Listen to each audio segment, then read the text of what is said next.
aici când apăsați mă În vârf. jinează, da.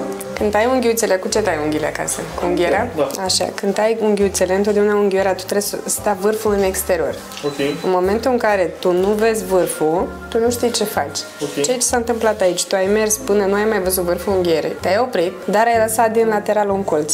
Și ăla crește Ăla acolo crește și mă în doare. falt și începe să doară. Începe să infecteze, să tureze, să puruleze și tot așa. Mai deranjează ceva? Da, aici când apăsați mă În vârf. jinează, da. Mai e o chestie, atunci când îți crește unghia în falt, un colțișor mic, pielea încearcă să se protejeze. Și apar bătăturile alea? Ah, bine, bravo. Și ele dor.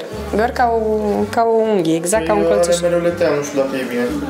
Cu cât mai mult tai, cu atât mai mult crește. Am înțeles. E cel mai indicat doar să tai unghia corect. Da, eu am să le curăț oricum, o să le curăț din freză. Unicul lucru care s-a format sunt bătăturile, pentru că ai faldurile foarte pronunțate. Ok. Și piciorul lat. Mărimea șosetelor este foarte importantă, cu două mărimi mai mari decât mărimea încălțămintei. Am șosete mari, adică nu sunt Așa. mari șosetele pe care le port, doar câteodată când mă grăbesc mai am șosetele ei și n-am să... A, da? Da, și mici, scurte și mă strâng. Așa, le simți că strâng.